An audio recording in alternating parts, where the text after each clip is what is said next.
Hello friends, नमस्कार। कैसे हैं आप सब। मैं आपका अपना साथी एसएस मिश्रा लीगल दर्पण चैनल में स्वागत करता हूं। फ्रेंड्स, आज मैं बताने वाला हूं कि पुलिस कोर्ट में चार्जशीट कब फाइल करती है और चार्जशीट के अंदर कौन कौन से डॉक्यूमेंट का जिक्र किया जाता है, कौन कौन से डॉक्यूमेंट रहता है, इसके बारे में आज मैं बताने वाला हूं। तो इसे जानने के लिए वीडियो को लास्ट तक देखिएगा और वीडियो देखने के बाद अच्छा लगे तो चैनल को ज़्यादा से ज़्यादा सब्सक्राइब, लाइक और शेयर कीजिएगा, जिससे कि ज़्यादा से ज़्यादा बंदों को इन चीज़ों के बारे में पता चले कि पुलिस कोर्ट में चार्जशीट फाइल कब करती है, चार्जशीट के अंदर क्या क्या होता है। तो आइए फ्रेंड्स, वीडियो को स्टार्ट करते हैं। फ्रेंड्स, जब कोई घटना घटित होता है तो घटना घटित होने के बाद जिस व्यक्ति के साथ कोई घटना घटित होता है, यानी विक्टिम जो रहते हैं, वो थाने में जाते हैं। पुलिस थाने में जाकर अपने लिखित कंप्लेंट पुलिस वालों को देते हैं, जो थाने के इंचार्ज होते हैं उनके पास वो रखते हैं। उनको अपना कंप्लेंट देते हैं, जिसमें वो बताते हैं कि उनके साथ क्या क्या हुआ है, उनके साथ क्या आप बीती हुई है, अपराधी ने उनके साथ क्या किया है, जिन पे वो मुकदमा करना चाहते हैं उनके बारे में वो चीज वो बताते हैं। उसको पुलिस वालों को देखने के बाद जब पुलिस ऑफिसर के द्वारा उन कंप्लेनेंट के द्वारा जो भी कंप्लेंट दिया जाता है, उस आवेदन को देखने के बाद उसके बाद क्या करते हैं कि पुलिस ऑफिसर उसमें देखते हैं कि इसमें कौन सी फैक्ट है और कौन कौन से धाराएं इस पे बनती है। उसके बाद यदि एनसीआर लिखने वाला होता है तो वो एनसी रिपोर्ट रजिस्टर करते हैं। यदि एफआईआर उस पे लिखने वाला होता है तो वो एफआईआर लॉन्च करते हैं, एफआईआर लिखते हैं।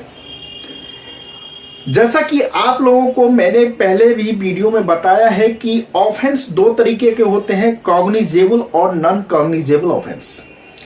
मान लीजिए किसी एफआईआर में यदि कॉग्निजेबल ऑफेंस है, संगीन अपराध है, किसी व्यक्ति ने किसी दूसरे व्यक्ति के साथ संगीन जुर्म किया है, इस जुर्म के लिए जिस व्यक्ति के साथ घटना घटित हुआ है, जुर्म हुआ है, वह व्यक्ति थाने में एफआईआर लिखाया।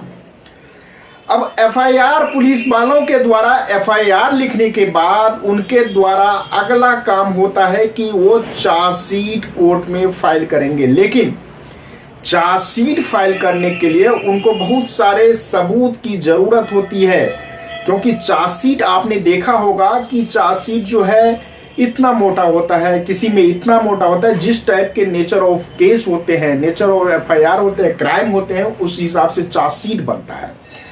चार्जशीट का मतलब ही है कि जितना भी उस घटना से रिलेटेड जो भी डॉक्यूमेंट है, जो भी इंक्वायरी उसने किया है, जो भी इन्वेस्टिगेशन किया है, सारा रिपोर्ट उसमें लगा होता है।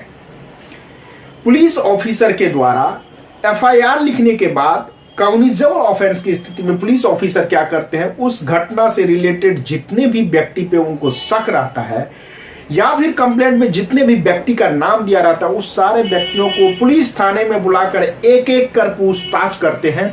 सीआरपीसी 161 के अंतर में वो रिपोर्ट तैयार करते हैं, वो चार्जशीट में लगाते हैं।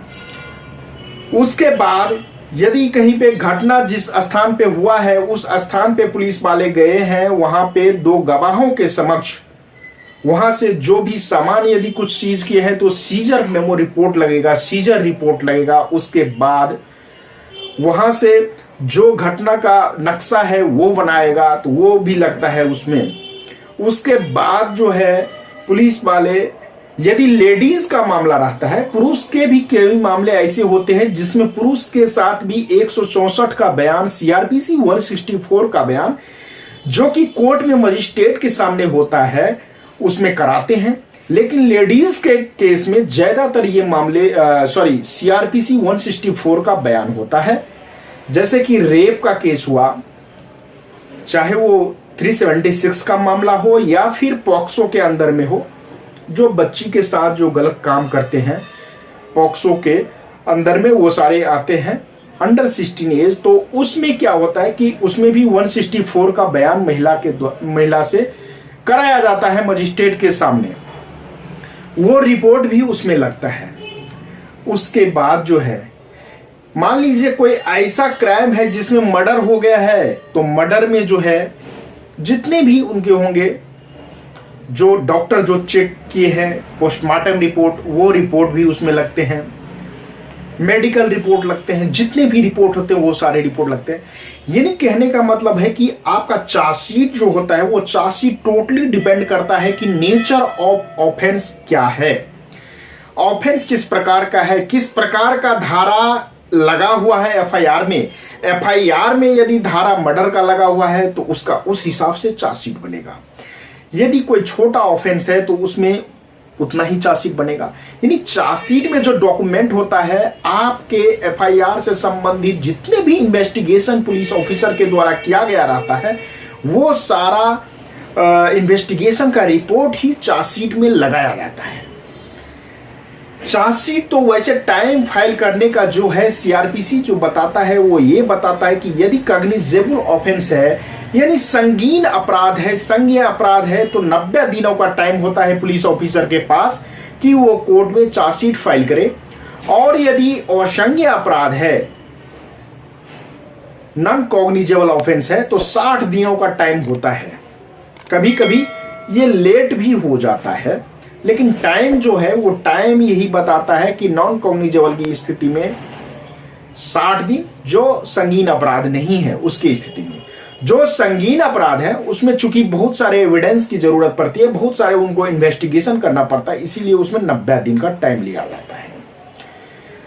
तो ये जब इन्वेस्टिगेशन वो कर लेता है, उसके बाद जो है वो सीआरपीसी 173 के तहत कोर्ट में चार्जशीट फाइल करता है।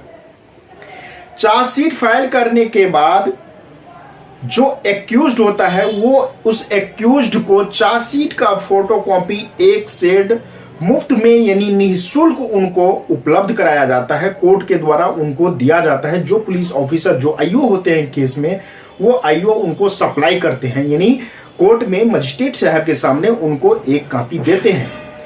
यदि आप चार्जशीट की कॉपी ऐसे भी निकालना चाहते हैं तो आप कोर्ट के बाहर फैसिलेशन सेंटर पे सर्टिफाइड अप्लाई करके आप चार्जशीट का कॉपी निकाल सकते हैं।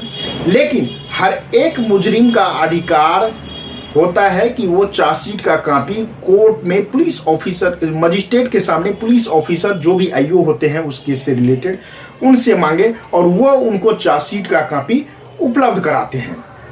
तो चार्जशीट का जो पूरा ढांचा है, चार्जशीट में क्या होते हैं, चार्जशीट कितने दिनों में फाइल होता है, और चार्जशीट जो है वो कब तैयार किया जाता है, कब कोर्ट में फाइल होता है, सारे आपको मैंने बताया है। कभी कभी आपने देखा होगा कि चार्जशीट फाइल करने में टाइम लग जाता है, तो टाइम लगने का मतलब है कि इन्वेस्टिगेशन में टाइम लगता है। वो with the permission of court chargesheet file करता है पुलिस। जो टाइम है 60 दिन 90 दिन वो तो है ही, लेकिन यदि उससे एक्स्ट्रा टाइम लगता है तो वो कोर्ट के परमिशन से आईओ उसमें टाइम लगाता है और पूरा इन्वेस्टिगेशन करके फिर चार्जशीट फाइल करता है। तो ये कुछ जानकारियां आज के लिए चार्जशीट के बारे में थी। आई होप कि आप लोगों को चार्जशीट के बारे में अब पता चल गया होगा कि चार्जशीट के अंदर क्या क्या डॉक्यूमेंट होते हैं, चार्जशीट में टाइम लिमिट क्या है फाइल करने का, चार्जशीट एक्यूज्ड को उपलब्ध कराया जाता है कि नहीं, इसके बारे में बताया। सीआरपीसी 207 के तहत हर एक अपराधी का, हर एक मुजरिम का, हर एक एक्यूज्ड का अधिकार होता है कि वो मुफ्त में निःशुल्क चार्जशीट कोर्ट से मांगे और पुलिस ऑफिसर के द्वारा मजिस्ट्रेट के सामने उनको चार्जशीट फाइल किया जाता है। तो इन तमाम टॉपिक पे आज मैंने आपको बताया है। यदि फिर भी आपको कोई भी सवाल हो, आपके मन में कोई भी क्वेरी हो, क्रिमिनल केस से रिलेटेड, सिविल केस से रिलेटेड, किसी भी केस से रिलेटेड, किसी भी मुद्दे पे आपको यदि मुझसे कुछ पूछना हो तो आप मुझे कमेंट कर सकते हैं, मैं उसका रिप्लाई देने का पूरा कोशिश करूंगा। फ्रेंड्स, आज तक के लिए इतना ही, फिर मिलेंगे नेक्स्ट वीडियो में, तब तक के लिए जय हिंद।